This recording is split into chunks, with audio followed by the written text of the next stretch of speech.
Hello again, everybody, and welcome to the Tom Sawyer Show here on HBC TV 25. We're brought to you by Wellington's Pub and Grill. I'm Justin Barrientos. Thank you for joining us here today. Head coach Tom Sawyer is here, and kind of a wrap-up of the season now that the regular season is over. And let's get your thoughts first on the Concordia St. Paul game, because it's a 20-10 win for you guys. There was a lot to play for in this game.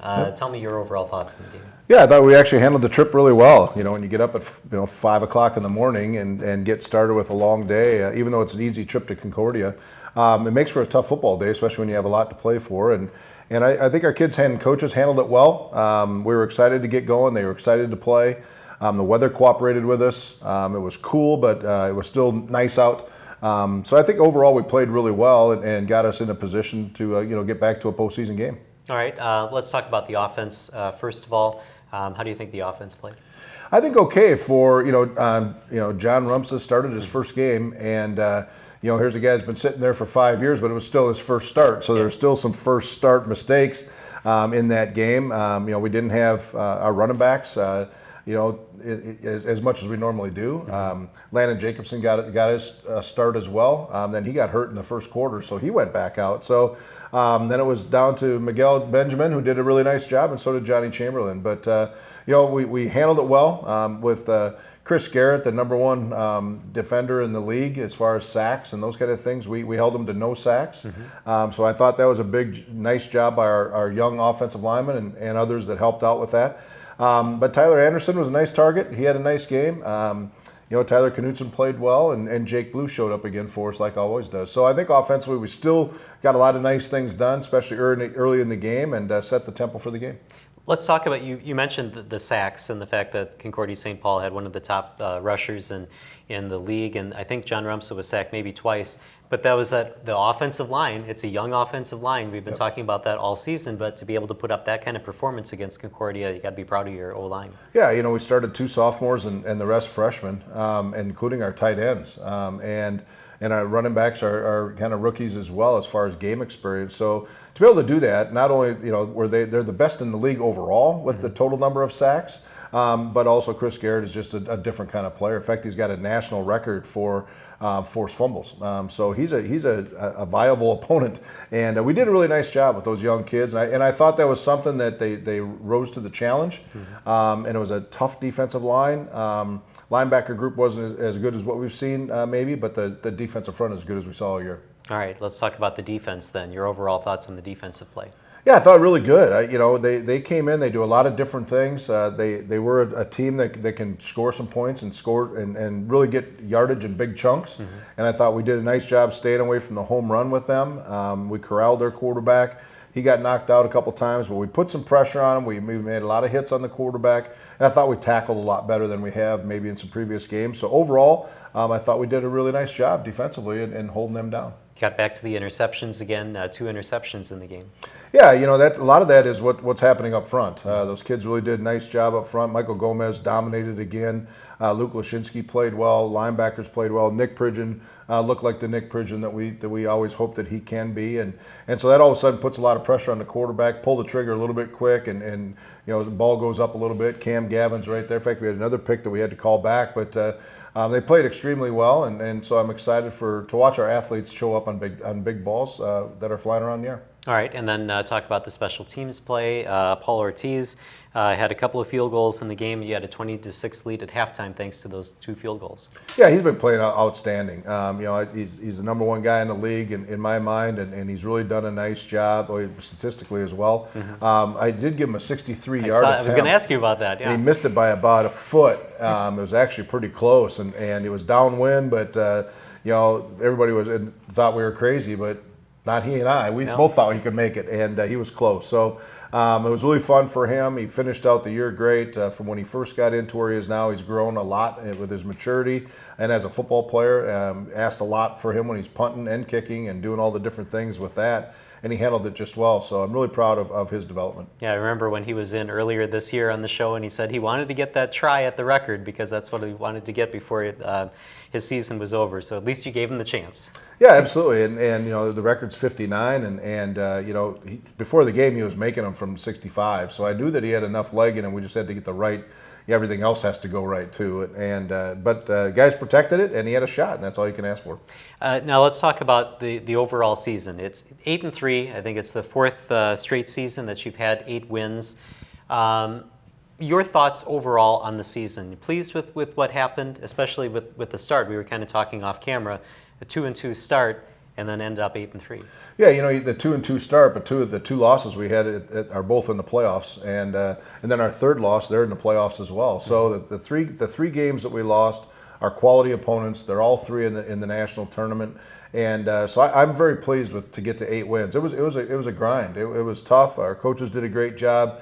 Week in and week out, when you don't have your best players, we had 11 starters that were watching the game the other day, and so that makes it really difficult. But at the same time, our young kids rose up and got better and better and better on both sides of the football, and a kid like Clay Scheffner on the defense, and you got Peyton Dockel on the offense, and Declan, that was here at Kyler is a true freshman. I mean, all of a sudden these guys are like playing and handling it in big games late in the year. So to be in a position to go to postseason at the end of the year with the way that the year unfolded, I'm very excited for our program and for its future. All right, so let's talk about that. The implications during this game. I don't know if that was something that was in the back of everybody's mind as things were going on, but now you know that there is going to be one more game.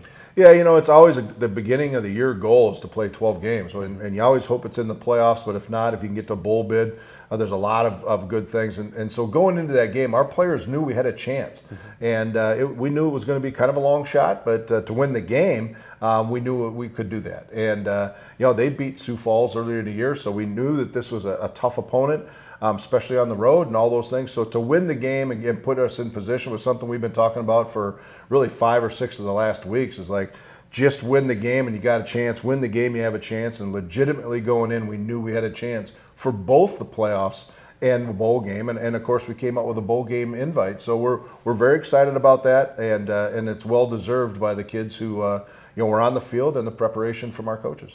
Tell me the reaction of maybe the seniors and some of the players, because I know that a lot of this, it's not just playing the one more game, it's having the more practice, being able to extend their season just a little bit more. Tell us the kind of overall reaction when the bid came in. Well, I think, I'll use David Smith for an example. An inside linebacker's been playing starting for us for a couple of years, and, here he's standing on the sideline going, man, I'd do anything in the world to have one more game. And now he's got that opportunity. So those kids on that end are really excited to play one more. We get Sam Santiago Lloyd. You're going into the game now in a bowl game that it's going to be it. This is it. And it's not a question when you walk off the field. Well, we won the game. What's going to happen? Now we know, and there's some finality to that. The young guys we're really excited about because that gives us 10, 11, 12 more practices to go back with all these young kids that were playing on the scout teams all year to come back in and run our offense and our defense and our special teams. So it's a great learning tool for our guys. Plus, it's great in recruiting that we had to shut down a recruiting weekend because we got to go a bowl game. One, it's frustrating because there's a lot of logistics to go involved with trying to get kids here. But more exciting is the reason we're not going is because our football team gets to go to a bowl game. There's only about 10 teams in the country that get to go to a bowl game, so we'll take it and we'll be excited about it. We're ready to go. All right, and that is going to be December 7th in Excelsior Springs, Missouri. Yeah, down there, the Mineral Water Bowl, it's called. Our opponent's going to be Nebraska Kearney, a very good football team, although they're 6-5 right now. They play in a tough conference in the MIAA and with Northwest Missouri and those schools. So they're very good at running the football for sure. But just to have a chance to play, I was kind of hoping for a Dixie State just because I don't know any of those guys. Just something new. But a chance for us to get outside the conference and play competition that's good is something that's good for our program. All right, we're going to talk about that a little bit more towards the end of the program, but we're going to continue to talk about this season. As we take a break here on the Tom Sawyer Show, we'll talk offense with Cam Keller coming up right after this.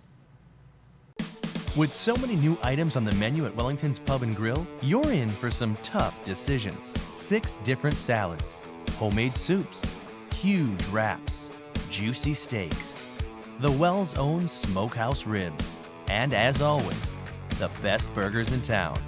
See, we told you it wasn't going to be easy. Log on to wellingtonspubandgrill.com for daily lunch and evening specials. With so many choices for lunch and dinner, you can never come to this well too often. The Big 12 is not for the weak. You face Red River shootouts and destructive cyclones, with Cowboys and Longhorns ready to take you down.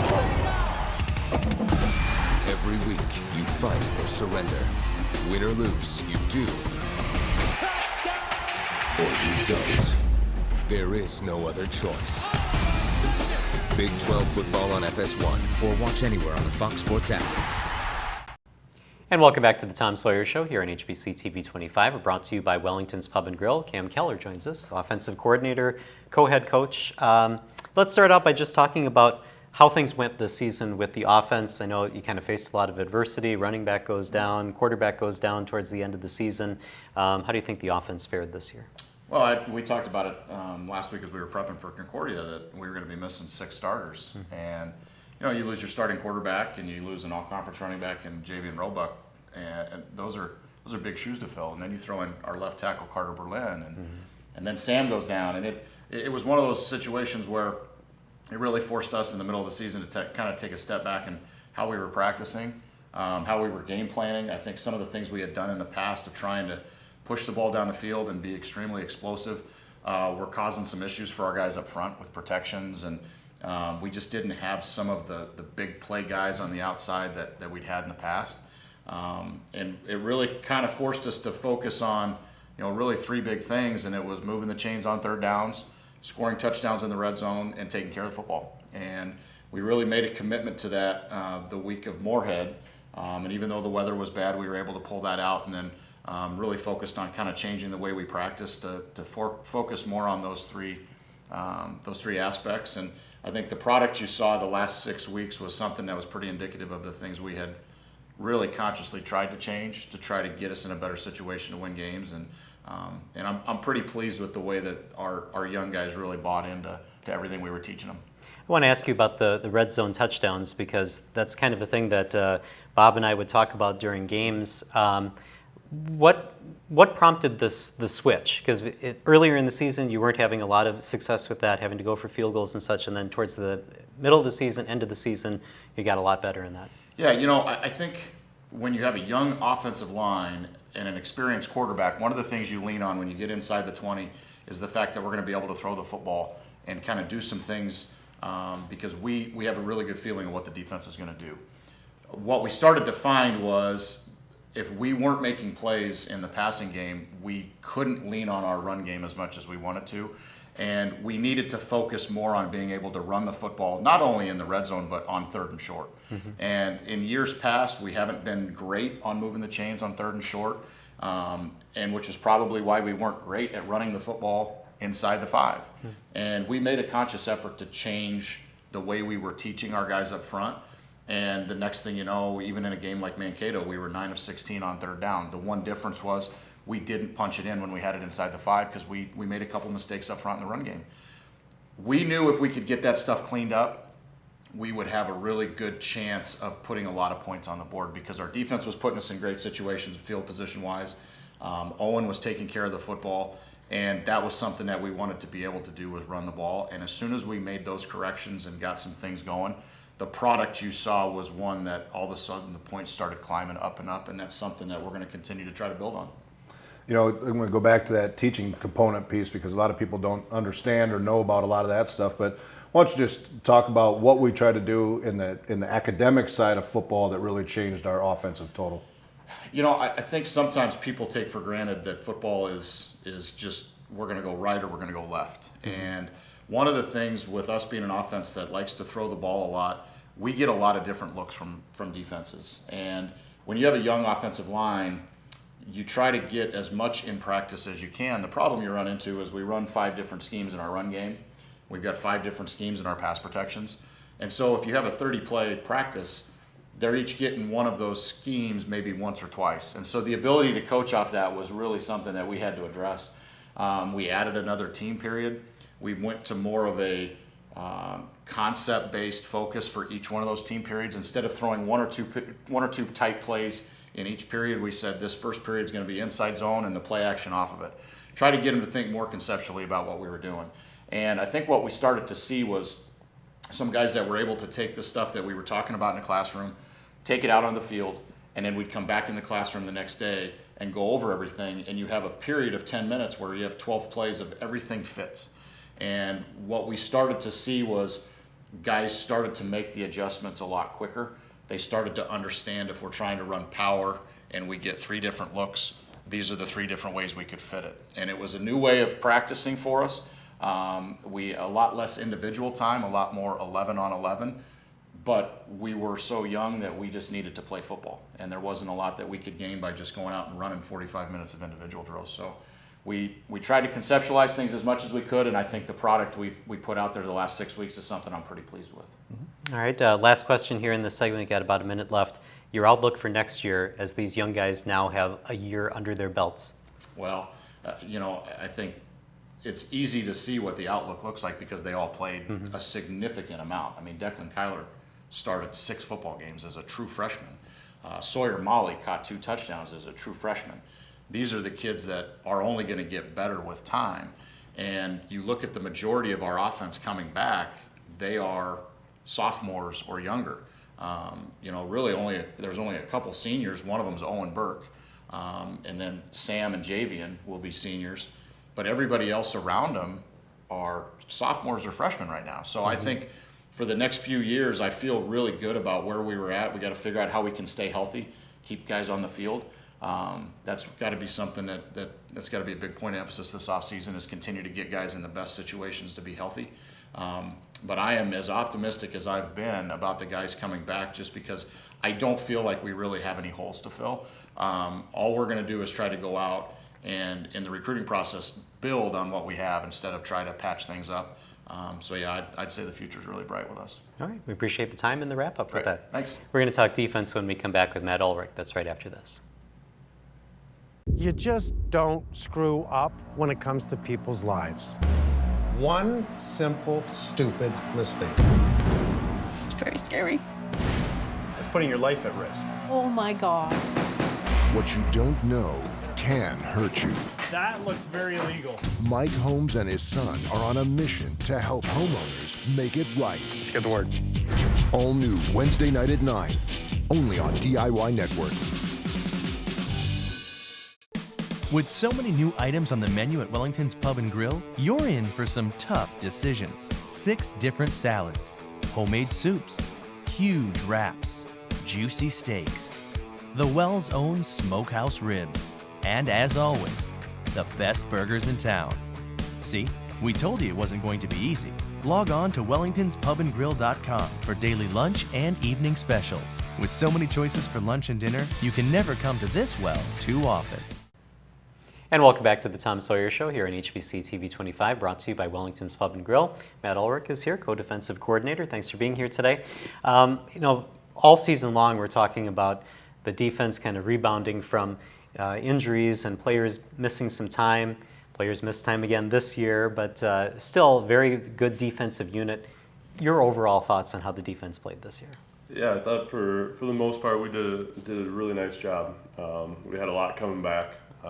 And the injury bug didn't hit us as hard as last year. We had a couple, but the nice thing was that we had guys step up. Clay Scheffner stepped up about halfway through the season when Devon Moore went down.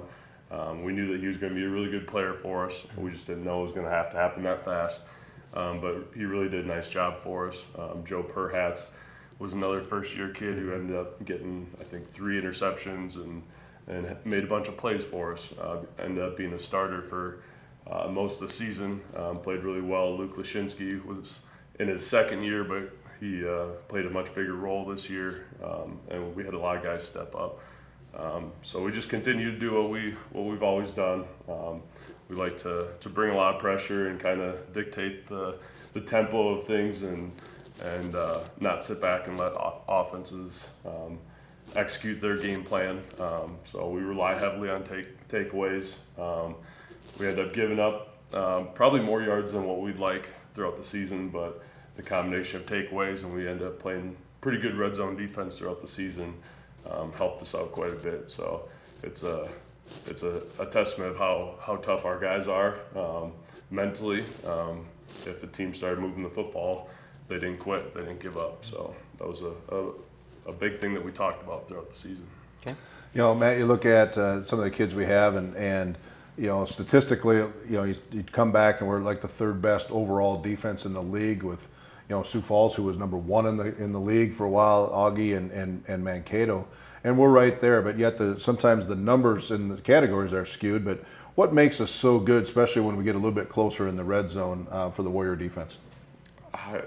I'll just go back to the toughness of our guys, and it's just the mentality of, even if teams are going to move the ball, they won't surrender points, and just being able to, we always talk about taking it one play at a time, really focus on doing your job. That's one of our main goals, is to be disciplined, have your eyes in the right spot, and then we always talk about playing disruptive football and flying to the ball. So it's really just, our guys did a great job once they got the ball down in the red zone.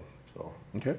I want to ask you something that I think I asked Nick Pridgeon and maybe some of the other defenders, talking about the takeaways. Obviously, you can't plan on those because they just happen. However, they don't just happen. So how much of that is the scheme that you put out there on defense? How much of it is just the raw talent of the players that you have?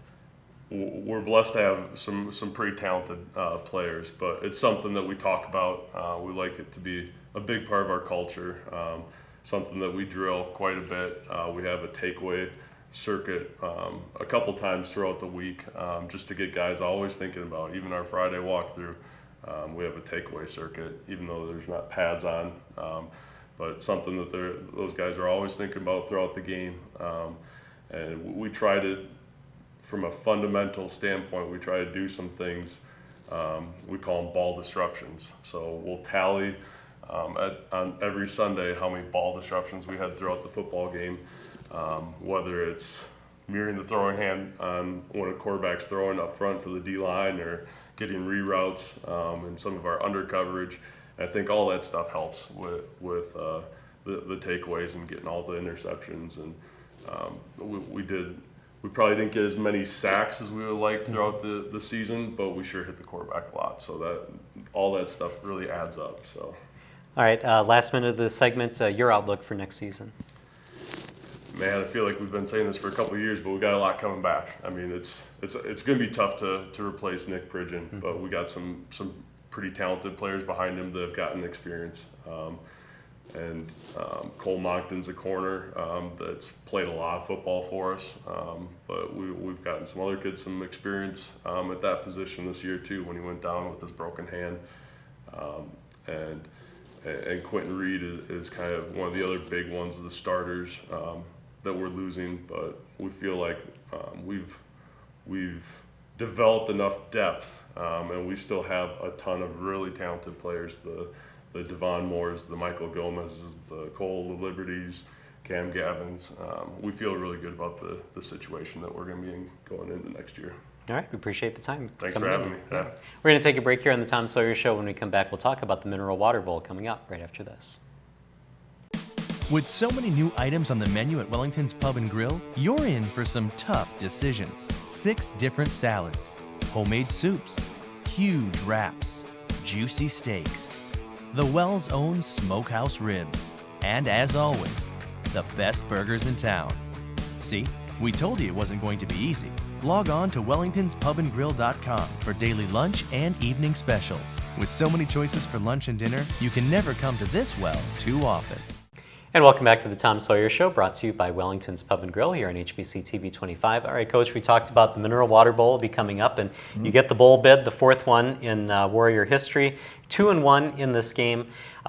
We talked kind of about the whole process, but what happens now until the Mineral Water Bowl? You get some extra practices, and then game day. Kind of walk us through what happens. Yeah, it's actually really awesome for 2 parts of it. One is we get some kids back that are injured right now, because we play on December 7th. So we really have 3 full weeks here, and we have Thanksgiving in the middle next week. But really for the young guys, it's really like having another spring practice. So we go right back to the basic fundamentals. We get to run all of our own offense, our own defense, our own special team stuff without scouts for the first couple weeks or so. Then we go back into a regular week of game prep, going into to the football game. So it's really an advantage for us, the way that we handle the practices, to really shut down the guys that have been playing a lot and rise up the guys who haven't. And So by the time we get to spring ball, they've got another 12 practices in. Well, you only get 15 in the spring, so it's really double the amount of opportunities to get better on the football field. So we'll take advantage of that. We're not as long practices and those things, but very concentrated, and it's really fundamental driven. You know, we talk about the weather and the fact that we're almost towards the end of the year, and of course it's winter time, it's cold and windy. So how does that kind of equate into the practices and then the game itself as far as how much you're able to get outside, how much you're able to do? Yeah, it's weather dependent, and right now it looks like over the next 10 days that I looked at, we got really good weather. Anything in the 30s we'll take, a couple days in the 40s here, we got to take advantage of it. You can just be out there a little bit longer. Snow is, it can be a problem, but we have ways to get rid of snow off our field, but it still can be a problem. And you never know what you're going to get at the bowl game. We played down there in some really bad cold weather in the past, and some days it's been 50, so I'm not sure what we're going to get yet, but nonetheless, it's opportunities. If we have to go indoors for a day or two, well, we can do that too, but most importantly is just the time that we get, and that's the most valuable piece of the entire experience. You talked about being able to get some players back from injury that were injured this season to maybe get one more game out there. Are there any restrictions on the roster like there are during the NSIC season where you have to have only so many people travel? No, it's open-ended for our travel. We'll travel probably everybody that has traveled, and we won't bring our redshirt kids. Just one, there's not enough room in the hotel, and two, is expensive. Yeah. So we got to really try to make sure that we get in budget and make it a great experience for those who are eligible to play. So we'll take a few extra probably than what we have, but at the same time, we got to watch how many people we put on the bus and those kind of things. But it's going to be a great experience. I mean, it's fun. The bowl committee guys are great friends of ours. We're excited to, we've been bantering back and forth already about making sure that they have enough barbecue for us in that town. And we'll tour Arrowhead. We'll do some volunteer work at an elementary school. So it's a really good 3-day experience, and I know our kids will cherish it forever. All right, so I was just going to ask you what that looks like. So 3 days, you leave a couple days obviously before that, and then there's a whole schedule of events that lead up to the bowl game. Yeah, Thursday, we'll leave Thursday, probably practice in the morning before we go, get on a bus and head to Kansas City. Our first stop is at Hickory Point or whatever the name of it is, right? Names, and you get some barbecue to get warmed up for Kansas City. But then we'll get down there and we have a kind of a get together with both teams and the coaches and kind of a really just a social between the two schools, and that's kind of fun just to get to know each other a little bit. And then Friday is really a busy day. We have breakfast in the morning. We go to an elementary school and do some reading with kids and some other games, and then we'll go down and tour. We'll practice, and then we'll go down and tour Arrowhead Stadium. So our kids have never been there before, so that's kind of fun. And then we come back to a full banquet at the high school with the Mineral Water Bowl committee and the opponent. So that's a really cool event. We've had some great speakers in there over the years, and I'm sure they'll do that again. But it's first class operation. We stay at the old Elms Hotel. It's a very famous hotel in the Kansas City area. So can't wait to get going. All right. Well, thank you for joining us, and good luck in the bowl game. Well, I want to say thank you to you too. HBC has been great to us, and you and Bob do a tremendous job on game day, and of course all the people behind the scenes. So you look great on the video board. We appreciate that. But thanks to you and your staff at HBC. Yeah, and thanks for coming in and all the access that you give us. We appreciate it. You bet. Thank you. All right, and stay tuned to WinonaStateWarriors.com for ticket information for the Mineral Water Bowl and all the game details for that first one since 2012. Very exciting. Thank you for joining us this season here on the Tom Sawyer Show. We'll see you next time here on TV 25.